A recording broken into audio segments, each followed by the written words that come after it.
September 20th, 1944. 3 in the afternoon, and a stretch of the Waal River at Nijmegen looks like nothing more than 400 meters of open water under a flat gray sky. No cover, no smoke that holds, no fog. 26 canvas-and-plywood assault boats sit on the south bank, trucked in late, undersized for the job, several of them missing half their paddles. Across that water, dug into a brick factory, a raised railway embankment, and a fort built for an older war, sit soldiers of the 10th SS Panzer Division, a formation that has already survived Normandy in the long retreat across France. These are men who know, professionally and precisely, what a daylight river crossing under fire is supposed to cost the side attempting it. A German officer watching from the north bank would later say he did not initially understand what he was looking at. He assumed it was a mistake, a reconnaissance gone wrong, boats launched by men who had not seen the guns waiting for them. It was not a mistake. Within the next 20 minutes, several hundred American paratroopers would climb into those boats, in full daylight, in plain view of machine guns and artillery already ranged on the water, and paddle across anyway, some of them using rifle butts because there were not enough paddles to go around. This is not a story about a bridge that fell because a plan worked. This is a story about a plan that had already failed twice, and about what a few hundred men did, after failing a third time, was not an option anyone above them was willing to accept. The popular version of this bridge is short, and it is not really about the bridge at all. Operation Market Garden, the Allied plan to seize a chain of river and canal crossings through the Netherlands and drive a corridor into Germany, is remembered almost entirely for where it collapsed. At Arnhem, roughly 16 kilometers to the north, where the British 1st Airborne Division was cut off and destroyed trying to hold a bridge it could not keep. Nijmegen in that telling is a footnote. The crossing that worked, on the road to the crossing that did not. That version is not false, it is incomplete. The Nijmegen road bridge was not simply captured. It was taken away from a division the German army regarded as one of its more capable formations still in the field, commanded by an officer with a reputation for competence rather than fanaticism, in an action that by the doctrine of either army should have taken days, not a single afternoon. What broke that defense was not artillery. The attackers had almost none to spare. It was not numbers. The Germans, dug in on the north bank, likely had the advantage there. What actually broke it is recorded, oddly, mostly in German testimony, in the words of men whose job was to hold that riverbank, and who could not explain afterward, in language their own army would accept, how a few hundred soldiers in cloth boats had taken it from them. To understand why that afternoon was even necessary, you have to go back, not weeks but years, to the doctrine both armies had inherited about what a river crossing is supposed to require. By the autumn of 1944, German military planning treated a contested river as one of the most reliable defensive features available to a retreating army. Doctrine held that an opposed crossing needed days of preparation, reconnaissance, artillery softening, ideally darkness, and overwhelming local superiority in men and guns before a single boat touched the water. A crossing attempted without those conditions was, in the professional judgment of most European general staffs, close to suicidal. A maneuver accepted only when every other option had already failed. This is the kind of story that rarely gets told in full, and it is the kind Sam W2 exists to keep finding. Market Garden, launched on September 17, 1944, depended on breaking that doctrine in reverse. The plan called for 3 Allied airborne divisions to drop along a single road running north from the Belgian border into the Netherlands, seizing the bridges at Eindhoven, Grave, Nijmegen, and Arnhem in sequence, while British XXX Corps drove up that road behind them in armor. If it worked, the Allies would be across the Rhine and into the German industrial heartland within a week. If any single bridge fell or was destroyed before the ground column arrived, the entire column would stall on an elevated causeway with no room to maneuver, in full view of German guns on either side. The 82nd Airborne Division, under Major General James Gavin, was assigned Nijmegen along with the high ground at Groesbeek to its southeast, ground Gavin judged essential to holding the corridor open at all. That judgment meant the bridge itself was not the division's first priority on the drop's opening day, a decision that would cost the Americans the element of surprise at Nijmegen and give the Germans roughly 3 days to reinforce a target the plan had assumed would fall almost immediately. By 1944, the Waal was the last major water obstacle south of the Rhine itself, and Montgomery's plan treated the crossing at Nijmegen as the single hinge on which the entire corridor to Arnhem depended. Lose it, and every airborne soldier fighting further north would be fighting for a bridge that no relief force could ever reach. The Grosbeek high ground the division held instead, on paper a reasonable trade against a single bridge, would in practice draw repeated German counterattacks toward Nijmegen for the length of the operation, so that the same troops eventually needed for the river crossing had already spent 3 days fighting on 2 fronts at once. Those 3 days mattered enormously because the 10th SS Panzer Division, known by its honorific title Frundsberg, was refitting nearby after the mauling it had taken in Normandy. Its commander, SS Brigadeführer Heinz Harmel, moved elements south into Nijmegen within hours of the first drop, assembling scratch formations, Kampfgruppen, a German term for improvised combined arms battle groups built from whatever units are on hand, out of panzer grenadiers, engineers, and anti-tank guns. By the time American paratroopers and British tanks tried to force the road bridge directly, on September 19th, the north end was a fortified position, not an open crossing. That direct assault, pressed through narrow streets under fire from the old citadel and the park overlooking the approach, failed at cost, and it left both Gavin and his British counterparts certain that a second frontal attempt would only repeat the first, which left Gavin, on the morning of September 20th, with a bridge still uncaptured, a ground column running out of the days its own timetable had allotted it, and one option left that no field manual on either side of the war had ever recommended: send a battalion across the river itself, in daylight, in boats that had not yet arrived, roughly 1.5 miles downstream of the guns defending the bridge, and take the north bank from the direction nobody defending it expected to be attacked from. 5 names carry this story, and one of them belongs, deliberately, to the side that lost. Major General James Gavin was 37 years old that September, the youngest divisional commander in the United States Army, a man who had jumped into Sicily and Normandy ahead of his own troops and built a reputation, deserved or not, for solving problems other commanders considered unsolvable. The contradiction in Gavin that September was simple and heavy, the tactician famous for audacity, was now the man who had to order several hundred of his own soldiers into open water under fire, knowing the doctrine he had studied his entire career said the odds were against them. Major Julian Cook commanded the 3rd Battalion, 504th Parachute Infantry Regiment, the unit Gavin selected for the crossing. Cook was a devout Catholic, and by more than one account he asked the regimental chaplain for absolution before the boats launched, understanding, as a professional soldier, exactly what the crossing was likely to cost his battalion. Cook was 31, older than most battalion commanders in an airborne regiment, a detail his men noticed and respected rather than resented. The contradiction sat there plainly: a man preparing his own soul for the possibility of dying while preparing his battalion to attack anyway. Captain T. Moffatt Burriss commanded I Company in Cook's battalion, 24 years old, aggressive by reputation among his own men, the kind of officer who led from the front of a formation rather than behind it. His contradiction was quieter: a young man whose confidence, by his own later account, concealed a fear he did not admit to his soldiers until decades afterward. On the other side of the water was SS Brigadeführer Heinz Harmel, commander of the 10th SS Panzer Division, a career soldier rather than an ideologue, respected even by Allied intelligence officers who studied his unit's records for competence rather than atrocity. Give his division this: it was combat-tested, blooded at Normandy. Give it more: it had been reorganized under a commander known for discipline rather than desperation. Give it still more: it held prepared ground, interlocking fields of fire, and guns already ranged on the water before a single boat launched. Harmel's contradiction is the one this story turns on: a disciplined professional whose every advantage still did not hold, and who, watching the crossing unfold from the north bank, would later describe what he saw not with contempt, but with something close to open admiration, a reaction his own army's propaganda had no room for.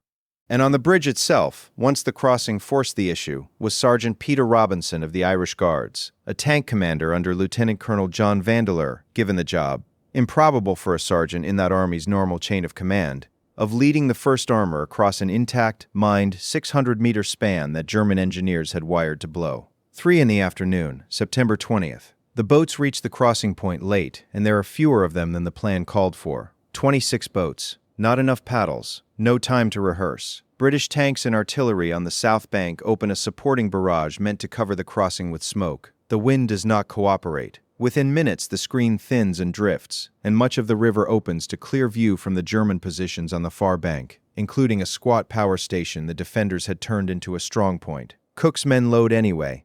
The current on the wall runs strong, close to 3 knots by most accounts, dragging boats sideways as men paddle straight across 400 meters of open water. German machine guns open up almost immediately, joined within a minute or two by mortar and artillery fire already ranged on the crossing lane. Rounds strike the water in lines. Boats take hits, and some capsize outright, spilling men in full combat gear into a current already pulling in the wrong direction. Men who cannot swim in that gear do not surface again. That fact does not need decoration.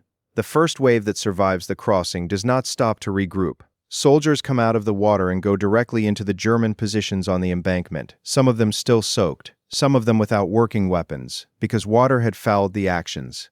Hand-to-hand fighting breaks out along the base of the embankment within minutes of the first men reaching dry ground.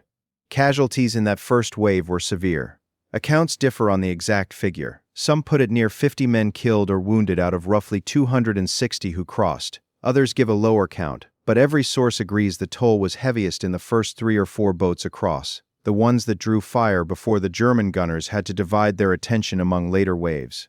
That sounds like the kind of detail a script invents for effect. It is not. It is the arithmetic every after-action report from that afternoon repeats. 260 men, no cover, 400 meters. Burriss's company, once ashore, does not wait for the rest of the battalion to consolidate. He pushes his soldiers north toward the rail bridge and the approaches to the road bridge itself, judging correctly that speed mattered more than caution once the Germans on the embankment had been broken. Later waves of boats bring the rest of the battalion across, under fire that never fully stops, only thins as German positions are overrun one at a time, strong point by strong point, until the embankment belongs to the Americans rather than to the men who had built it. By late afternoon, with the north bank contested and Cook's paratroopers fighting their way toward the bridge approaches from behind the German line, the pressure on the south end changed the calculation for the tanks waiting there. Robinson's troop had lost tanks earlier that week to German anti-tank guns sighted along the same approach road, a fact every man in the column crossing the bridge that evening already knew before the first Sherman rolled onto the span. Sergeant Robinson's troop, under Vandeleur's orders, moved onto the bridge itself, into a 600-meter run across an open span still wired for demolition, uncertain whether the charges would fire before the tanks reached the far side. They did not fire. Whether the demolition circuit failed, was cut by earlier fighting, or was never completed in time remains something the record does not settle cleanly. Accounts differ, and no single post-war account resolves the question definitively. Robinson's tank crossed first. Paratroopers from Cook's battalion, moving up from the north bank, reached the far end of the bridge at close to the same hour. By roughly 6:30 that evening, American parachute infantry and British armor met at the north end of the Nijmegen road bridge. Having taken it from 2 directions, the German defense had not been built to face it once. The bridge that 3 days of planning and 1 failed direct assault had not produced was taken in an afternoon by men in boats without enough paddles, meeting tanks that had crossed a span still wired to detonate. There is a recurring phrase in the German accounts of that afternoon, in various forms, and it is worth naming directly. They had no category for this. Harmel's own staff, trained to expect either overwhelming force or none at all, had no framework for an attack mounted with neither. SS Brigade Führer Heinz Harmel, in an interview recorded decades later by the journalist and historian Cornelius Ryan for his history of the operation, described watching the crossing from the north bank and said that he did not believe at first that the boats were carrying combat troops rather than some kind of diversion. 4 words from that same interview carry the weight of the whole afternoon. He called it, simply, an extraordinary action. In the clipped, understated vocabulary of a professional soldier assessing an enemy, extraordinary is not decoration. It is a confession that the event did not fit anywhere in his prior experience. Major Julian Cook, in an account he gave after the war, described the crossing itself in far plainer terms, saying that a man in that water had exactly 2 choices, paddle or drown, and that most of his battalion chose to paddle. The line is almost dry in its restraint, and that restraint is itself the evidence. A man who watched roughly 1/10 of his command become casualties in 20 minutes, reaching afterward for the flattest possible sentence rather than a dramatic one. A junior German officer attached to the Frundsberg Division's defense of the embankment, quoted anonymously in post-war interviews compiled by researchers studying the crossing, said that his men had trained to stop tanks and artillery, not men who kept coming out of a river after most of the boats near them had been hit. Accounts differ on this officer's exact rank and unit, and the record does not preserve his name. What is consistent across the surviving testimony is the same phrase, in various wordings. They had no category for this. Captain T. Moffatt Burriss, describing the push north from the riverbank in his own later memoir, wrote that he did not have time that afternoon to be afraid, only to keep moving, and that the fear arrived properly only weeks later, in quiet moments that had nothing to do with combat. 2 words matter more than the rest of that sentence: keep moving. It is the same operating principle that runs through nearly every American account of that crossing, stated by different men in different words, always arriving at the same instruction to themselves. On the British side, an account attributed to men of Vandeleur's Irish Guards armored group described the run across the bridge itself as the longest 600 meters any of them had driven, uncertain until the far end whether the span would still be standing when they reached it. Major General Gavin, reviewing the day's action afterward for his own report, wrote that the crossing had succeeded, not because the plan was sound, but because the men executing it had refused to let its weaknesses stop them, a distinction he considered important enough to put in writing rather than let the record simply call it a victory. This is not a story about which army performed the more dramatic act that day. It is a story about 2 national forces, on the same afternoon, doing something outside their own doctrine, because the alternative had already failed once. Consider for a moment what 400 meters of open water looks like from inside a canvas boat with a rifle for a paddle, current pulling sideways, and no cover in any direction. That is the plain fact underneath every quotation above. Major General James Gavin survived the war, went on to senior commands, and later wrote his own account of the campaign, in which he was characteristically blunt about the cost of the decision he made that afternoon, describing it as necessary rather than clever. He remained a public figure for decades afterward, respected within the army for a candor that occasionally embarrassed his superiors, and he never described Nijmegen as a triumph without qualifying the word.